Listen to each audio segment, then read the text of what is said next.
Hey everyone, Shabby Gamer here, and welcome back to the WWE 2K15 Universe Mode, and this, which is the next episode of the Retro Rosters Throwback Thursdays. Of course, we're now only 5 weeks away from our next pay-per-view, which is Retro Starrcade.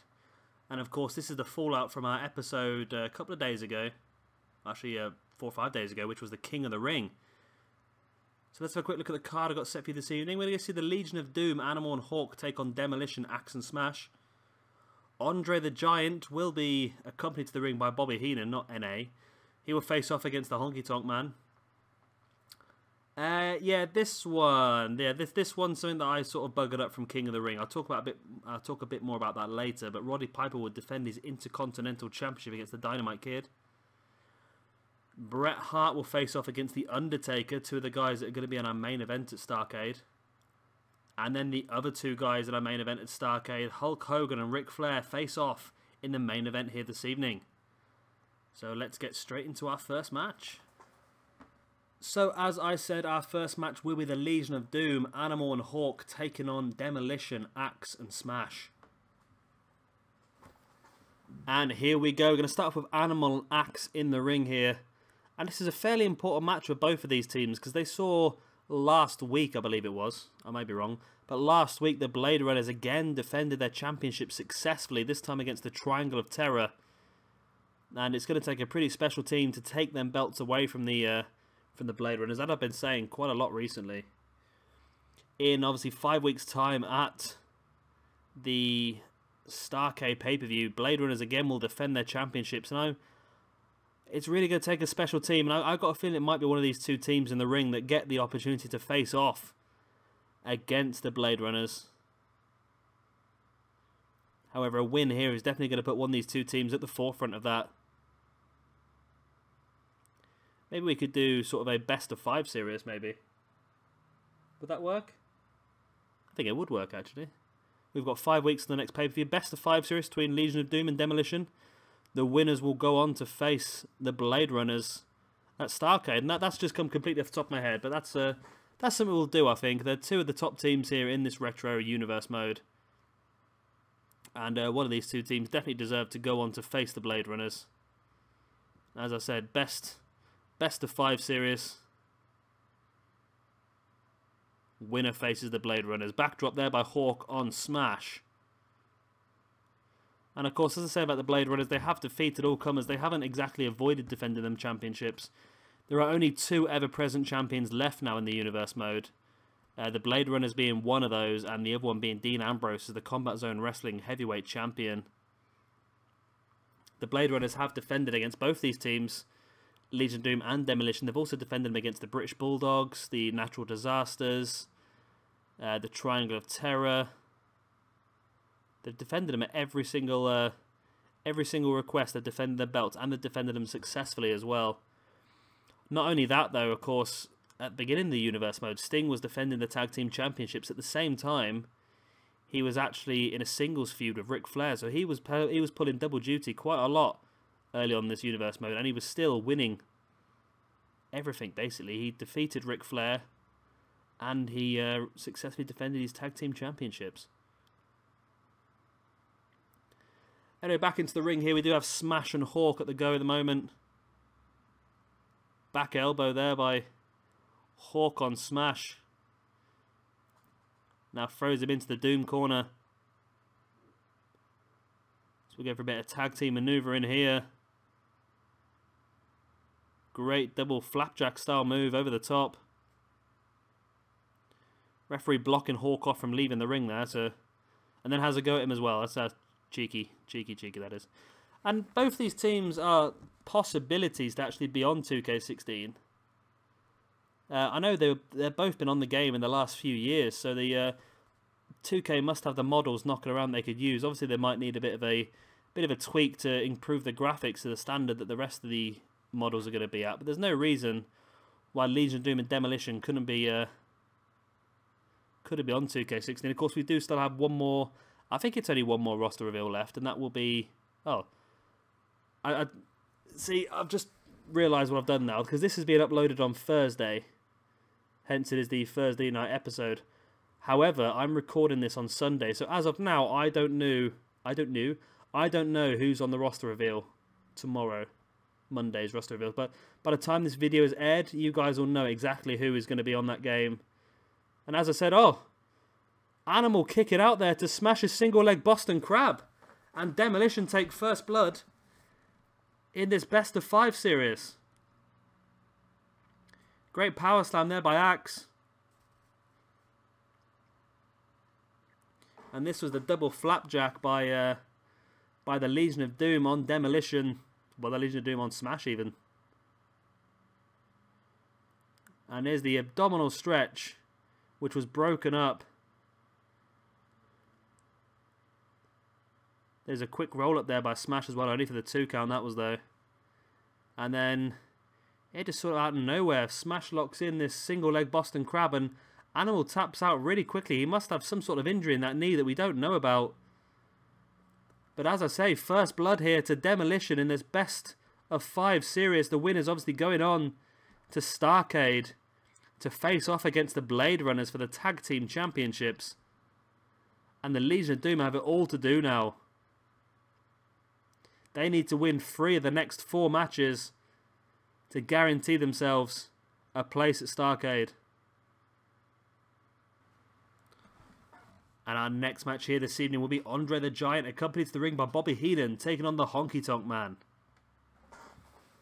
And here we go, the big man, Andre the Giant, taking on the little man, the Honky Tonk Man. Of course, on paper, this is going to be incredibly one-sided as Andre just drops Honky Tonk flat on his face. And this is almost like what they're doing in the WWE at the moment. We've just got like a squash match, basically. This is what we've essentially put on here. Andre the Giant with a rating, I think, a 90 I put him up to on this game. And Honky Tonk's down at 78, I believe. So, and of course, both these guys have been announced already for 2K16 as well a couple of weeks back. One thing, because I'm not really using Honky Tonk that much. I know he's a former Intercontinental Champion, so we'll probably use him in that. But one thing I'm thinking of is bringing Greg the Hammer Valentine into next year's roster. Well, my version of next year's roster anyway.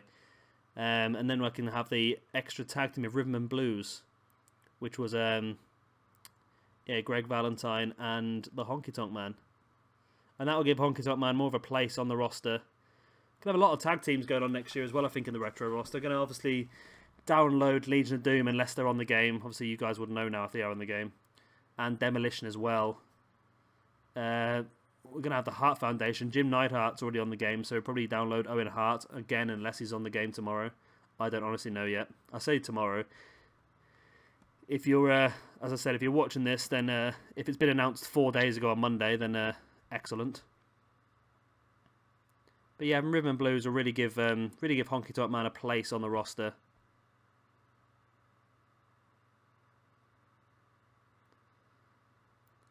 Great move there by Andre, just twisting the arm of Honky Tonk, now bringing him back to his feet the hard way, and Honky Tonk with a knee to the stomach.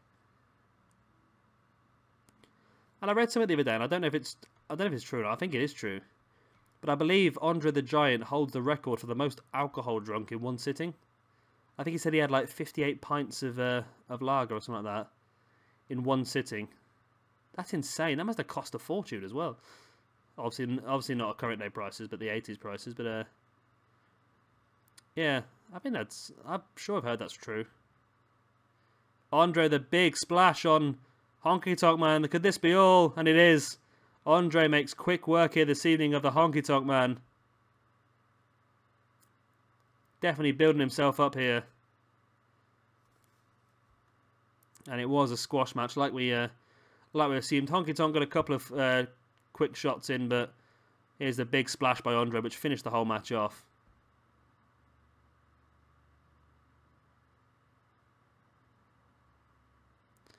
And again, one of the things I'd like them to bring back in for 2K16 is the window where you can make permanent managers as well. I mean, that'd be great, especially in rivalry matches where I can say that at all occasions, Bobby the Brain Heenan is Andre the Giant's manager. So if there is a feud, then Bobby Heenan will always appear as the manager of Andre the Giant, even if I don't change the matches myself. I think that's definitely what should be done. And our next match here this evening will be the Intercontinental Championship match as Roddy Piper defends his belt against the Dynamite Kid. And we are off here. And as I said earlier on in the evening, this is a match that came up because I completely buggered up the situation. Essentially, if you've seen it, and you can look at it as well, if you check the description out below for the Retro Roster playlist, you can find on there the previous video, which was our King of the Ring. Basically, the Dynamite Kid defeated Owen Hart in the first round, and I'd completely forgotten that Roddy Piper had taken that belt away from Owen Hart. So as soon as I saw Dynamite pin Owen Hart, I instantly gave Dynamite an opportunity at Owen Hart's Intercontinental Championship here this evening. After the video, I sort of double-checked myself and realised that Roddy Piper had already taken that Intercontinental Championship away from Owen Hart. So instead of punishing Dynamite Kid for my mistake, I've given Dynamite Kid the opportunity here this evening to win that Intercontinental Championship away from Roddy Piper instead. Now, of course, whoever wins this match will go on to defend the Intercontinental Championship at Starrcade against Mr. Perfect, who did go on to become this year's King of the Ring for the Retro Roster. Great arm drag there by Dynamite Kid, followed up by the elbow. Of course, Starrcade is only 5 weeks away now. Well, 4 weeks away. Depends how you look at it. 4.5 weeks away, should we say. Great twisting neckbreaker there by Dynamite Kid. And Dynamite had a fantastic night at the King of the Ring. Not only defeating Owen Hart in the first round, but in the second round, he went on to beat the Ultimate Warrior, which was just an amazing one for me. However, he did lose in the final to the eventual winner, of course, Mr. Perfect, Curt Hennig. So if Dynamite was to win here and take the Intercontinental Championship, we could have a rematch from the King of the Ring final at Starrcade for the Intercontinental Championship. That'd be a great match. But then again, Mr. Perfect versus Roddy Piper would be a great match as well. So I'm not leaning either way on this one. Elbow drop to the back there by Piper. And a second one as well on Dynamite Kid. Dynamite now with a back elbow. And a quick roll up on Roddy Piper. We saw him use that to good effect last night on a couple of occasions. Nearly stealing some victories with the quick roll ups. And now the crossface as well now by Dynamite Kid, but Roddy Piper manages to break out of the hold. Dynamite now launching Piper into this corner here, then went to follow up with a forearm, but Piper avoids it. Two guys keep running into each other on several occasions before Piper there hits the running DDT.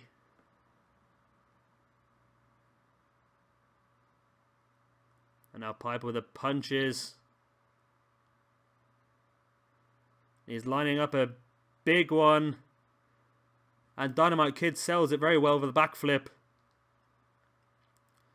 Piper pulls him in. Going to go for the pin here. One. Only a 1 count. Dynamite kicks out. Hip toss there by Roddy Piper. That's a replay in the waiting. And now Piper willing Dynamite up to his feet. Could we be seeing the beginning of the end here? Oh, Dynamite reverses Piper's powerbomb into a DDT that follows up with a springboard splash. Brings Piper back up to his feet, but Piper reversing, throwing Dynamite off that rope and then bringing him back with another hip toss. And now just slamming the head of Dynamite into the mat. Dynamite back up to his feet. Piper gets around behind him and just a thump across the back of the head. Russian leg sweep there by Dynamite Kid. And it's amazing, I've noticed on this roster just how many people use pile drivers for their finishers on the Retro roster. It seems like the pile driver was just everybody's finisher back in this day. And again, quick roll up here by Dynamite. Only a 1 count this time again.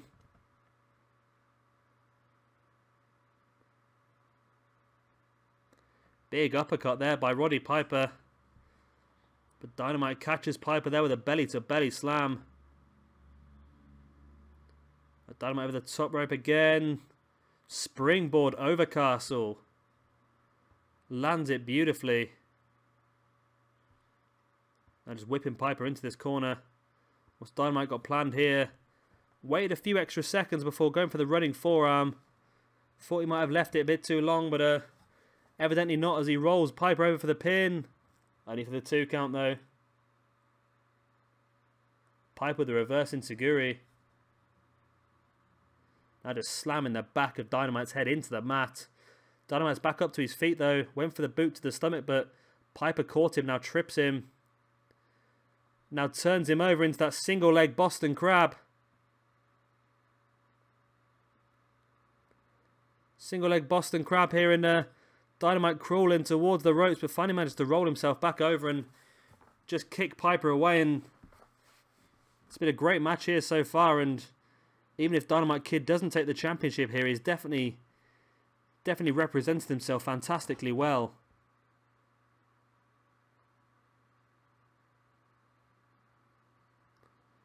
Great move there by Dynamite on the arm, and then followed up with a knee to the inside of the arm. Very painful move.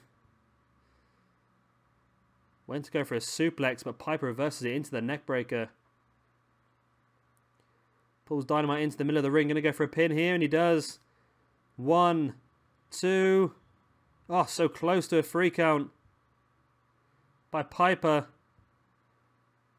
Headlock there by Dynamite now. Throws Piper into the corner again. Piper fights his way back out. There's the thump across the back. Now Piper has Dynamite up out of nowhere into the pile driver. And that could be it there. Roddy Piper, 1, 2, and 3. And Piper successfully retains his Intercontinental Championship here against the Dynamite Kid. This is that big punch early on, which Dynamite sold fantastically with that backflip. Only a 1 count from that, though. And there's a hip toss. I told you we'd get a replay of that hip toss, didn't I? Here's another pin. I think this may have been after the neckbreaker. Only for a 2 count. And it was this pile driver, just out of nowhere. Just spun him round and stuck him straight up into the pile driver. In for the 3 count.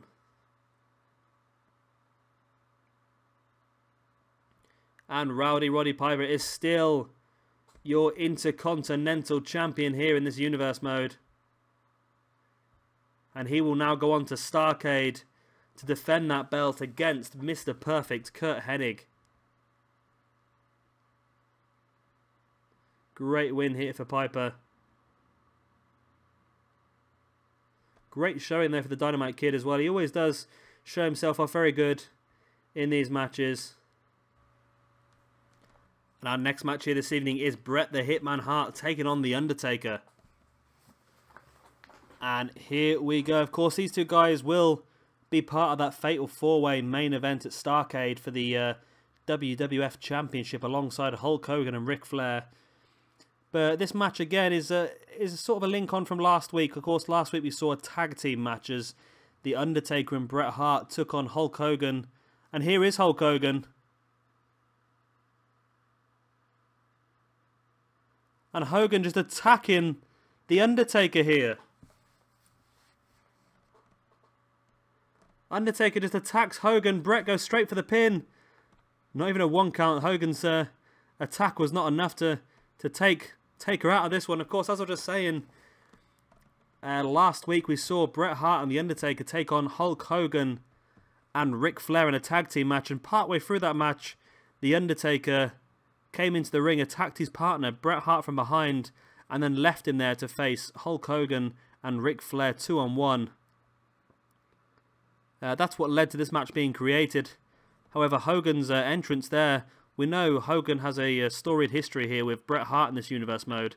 Them two have not seen eye to eye at all. The championship has changed hands on a couple of occasions between the two of them. And when we saw Hogan come out, we just expected him to go after Bret Hart again, but this time it looked like he was going after The Undertaker. Not sure that's a very wise move for Hogan, of course. Defending his championship in a fatal 4-way elimination match means that the number game is not with him, really. He's got a 25% chance of coming out that match with the championship. And to piss off his opponents as much as possible doesn't seem like a very wise tactic, shall we say. I'm not saying a fatal 4-way elimination match is a guaranteed title change hands.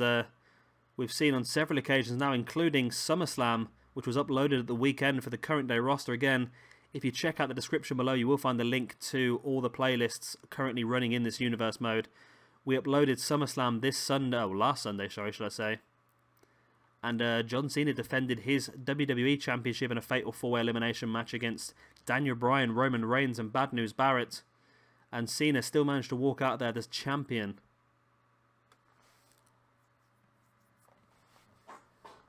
Great backbreaker there by Bret Hart.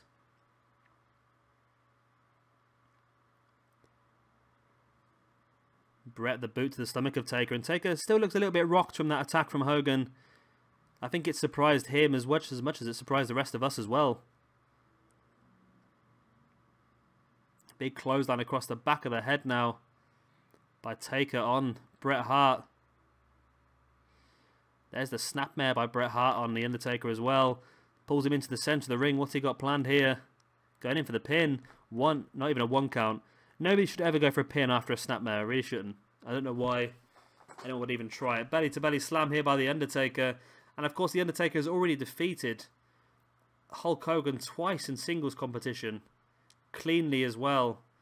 So he knows that he has the ability to defeat Hulk Hogan. But in a fatal 4-way elimination match, you're not just looking at the guy in front of you. You've got to make sure that the other 2 guys that may be behind you or beside you are in control as well. You turn your back on anyone and they could attack you from behind. There's Bret Hart over a couple of leg drops. Great belly to belly slam here by The Undertaker. Followed by that running clothesline. And talking of pay-per-views, of course, this week, I'm going to take away from that as Bret Hart picks The Undertaker up and hits him with a power driver. And could this be all? He pulls Taker into the middle of the ring. And this would be a great momentum builder for Bret Hart going towards Starrcade. But no, it's only a 2 count. And as I was just saying, talking of pay-per-views, of course, this week is the Ring of Honor pay-per-view. This is the DDT 4 competition. And because it's a 4-nighter, you can find the first episode of the DDT 4 uploaded tonight alongside this retro roster episode. So be sure to check that. If you don't know what the DDT 4 tournament is, essentially it is a knockout tag team competition. We've got 16 teams from across Ring of Honor, Global Force and Combat Zone Wrestling. And every single match that the Ring of Honor champions, Ring of Honor tag team champions are in, the belt will be on the line as Bret Hart here just spears The Undertaker through the corner. Straight through that barricade. And The Undertaker can't be in a very good condition now. He's been caught by the power driver and been speared through that barricade as well. And come on, 2K. 2K, please, in 2K16, can some of these moves end the match as a count-out? If somebody uses their finishing maneuver to put somebody through the announce table, I think the match should end in a count-out. Or at least there should be say a 75% chance the match will end in a count-out and a 25% chance that the guy will crawl and make it back into the ring just at 10. And it's the same with the barrier as well, just because there's no way. It happened at the Undertaker here. Looks like he's going to go for a bit of old school, and he does. He's up on the top rope, walking across it, and there it is, the old school. Yeah, it happened at the King of the Ring tournament a few days back as well, where in the first round, Mr. Perfect put Jake Roberts through the announce table with a perfect plex in the first match. Then Jake Roberts must have only spent about 1 or 2 seconds on the ground before getting back up and going straight back into the ring, which was frustrating. Taker just clotheslines Bret Hart straight over the top rope again. And now what's Taker going for here? Oh, he goes for a dive. That is the first time I've seen anybody hit a dive on this game. And that's something I would like 2K to fix as well with the AI. I'd love to see them go for more dives. In, say, a triple threat match when 2 guys are outside fighting and there's 1 guy left in the ring, that 1 guy should go for a dive on the other 2. I think that's a great... just to try and make the matches just look a bit more special. Neckbreaker there by The Undertaker. Now brings Bret Hart back up to his feet, and Of course, these two guys are not like each other at all, and this match is getting more and more aggressive as we go on. Everyone pulling out everything they've got. You see the Undertaker going for a dive over the top rope. Bret Hart just spears Undertaker through that barrier, and now it's Bret going for here. Uses the top rope to allow him to hit a power slam on the bigger, heavier Undertaker. Again, Taker kicks out after 2 though. Now Bret throws Taker into the corner. Rolls him over, and there's the big punches to the face of the Undertaker. And now Bret just pinching that shoulder blade, pinching the nerve in the shoulder blade. But Taker's feet were under the ropes, and the referee makes him break the hold instantly. Taken out with a belly-to-belly slam on Bret Hart. Followed up by the leg drop. But Bret's back up to his feet.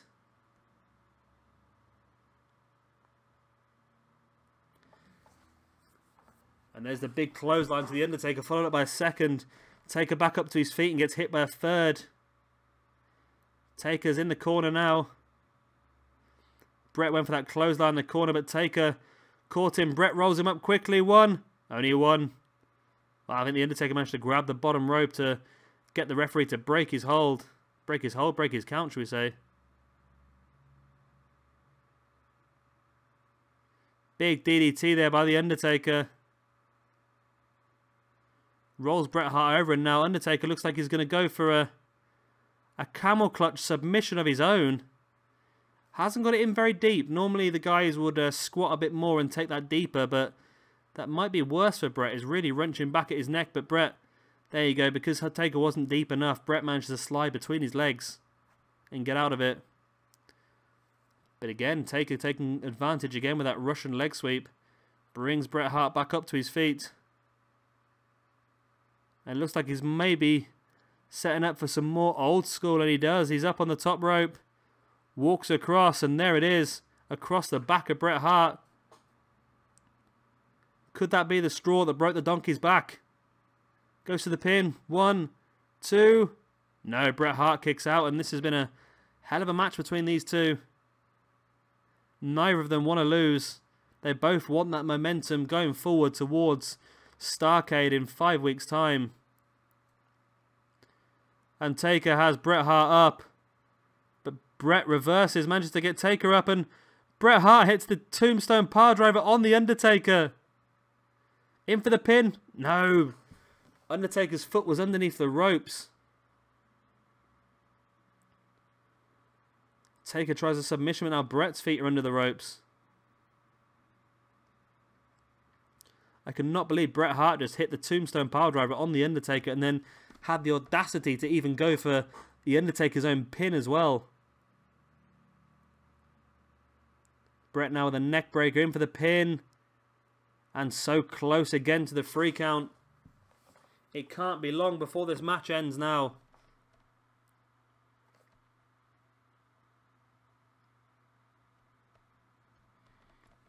Two guys locking up. Undertaker comes out on top, and there's that big boot.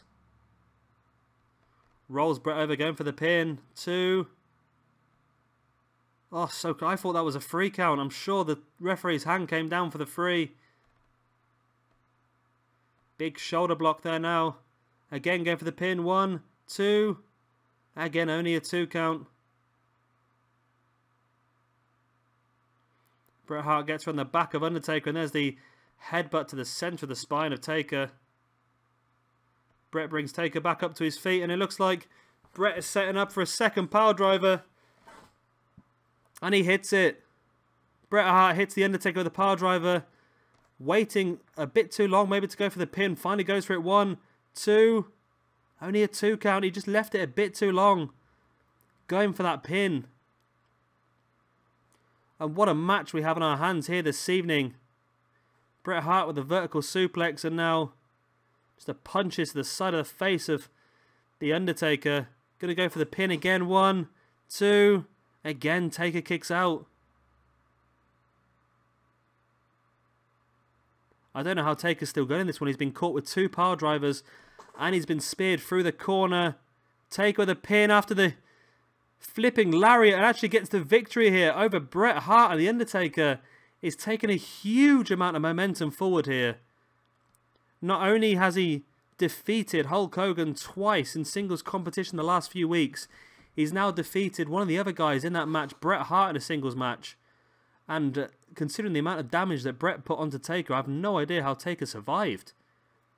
Bret hit Undertaker with 2 pile drivers, speared him through the corner barrier, and hit him with his own tombstone pile driver as well. And I just cannot believe that Undertaker's managed to come back and win it there with that flipping lariat for the 3 count.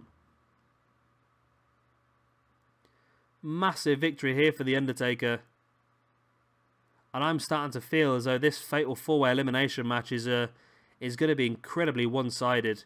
If the Undertaker can take this sort of momentum and this sort of performance forward for 5 weeks' time, then I'm guaranteeing that this man is walking out of Starrcade holding the WWF Championship above his head.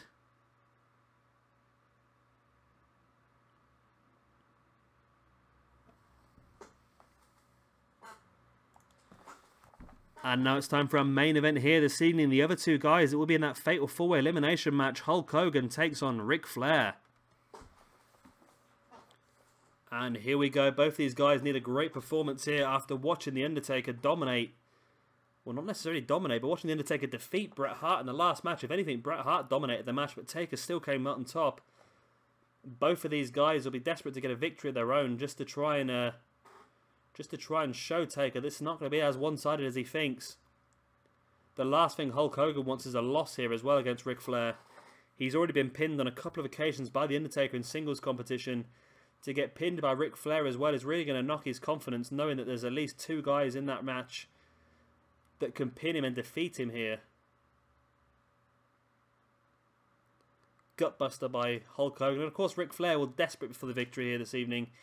He will want Hulk Hogan to know that Rick can pin him.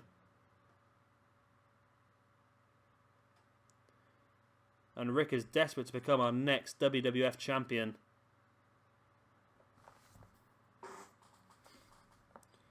Great running DDT there by Ric Flair. Big chop there by Hogan, followed up by the elbow drop.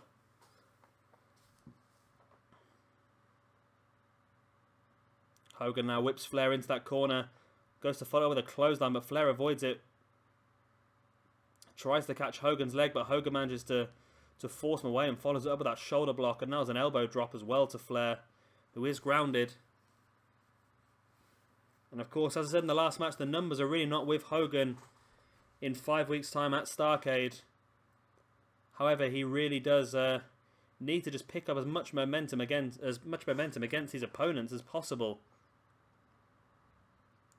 It's a shame we can only see we could do a 6-way match, but that would involve us having to do an elimination chamber. I'm not entirely sure that elimination chamber would suit a retro roster.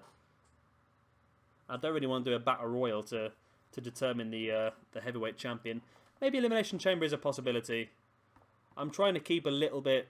Well, I say a little bit. I'm trying to keep as close to not historically accurate, but as close to real life as I possibly could. And of course, there weren't elimination chambers back in this day. We'll use the elimination chamber most in the Attitude era because that's when it was mainly used. That's when we had a lot of gimmick matches in the Attitude era. You'll see in the current day roster I don't use as many gimmick matches as well. Majority of the gimmick matches get used in Attitude, and of course Combat Zone Wrestling as well. But let me know what you guys think, whether we should have a Fatal 4-Way elimination match at Starrcade, or whether we should go for an elimination chamber match maybe and add another 2 guys. For example, Andre the Giant put on a great performance earlier this evening. Of course, you've got Psycho Sid, you've got Vader. You've got some fantastic guys that could be involved in that match. Got Warrior and Sting will be defending their tag team championships. We're trying to avoid them. I don't like to duplicate people in their matches.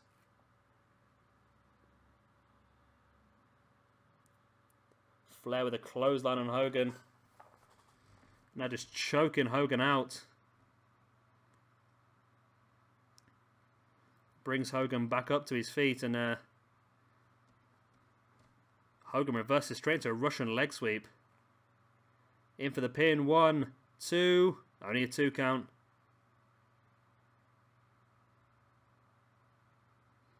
Now Hogan again in control. As I say that, Ric Flair catches him and hits him with that belly to belly. Hogan now twisting the arm of Ric Flair, and there's an arm breaker as well. Hogan going quite technical here. Surprising for Hogan. It's not the sort of thing we normally see him do. And now locks in the camel clutch on Ric Flair. And that's it, Ric Flair. Ric Flair submitted to Hulk Hogan's camel clutch. And that's a strange one, that. Hulk Hogan wins this match by submission. Not something that a lot of people have ever said in their entire lives. And yeah, defeating Ric Flair as well by submission. That's a surprising one in quite a quick victory. See, Hogan managed to lock in this camel clutch pretty much central to the ring. And he had done a couple of big moves to the arms and the back. Probably why the pain was in Flair. And as you see, Hogan just grabbing that arm back. And that's where Flair submits there. And Hulk Hogan is victorious here. Taking some momentum forward. Of course, there's 5 weeks left until Starrcade. There's still every opportunity for this momentum to switch and change between all these guys. But anyway, guys, that is the end of this episode here of the Retro Rosters Throwback Thursday. I hope you've all enjoyed it. We've seen some great matches, some very long matches in the case of The Undertaker, Bret Hart as well. And of course, we saw Roddy Piper successfully defend his Intercontinental Championship. Then we are doing the best of 5 series as well between the Legion of Doom and Demolition to see who's going to face the Blade Runners at Starrcade in 5 weeks' time. If you could like this video, that would be absolutely fantastic. It does help me a lot, and it'd be even 10 times better if you could subscribe as well.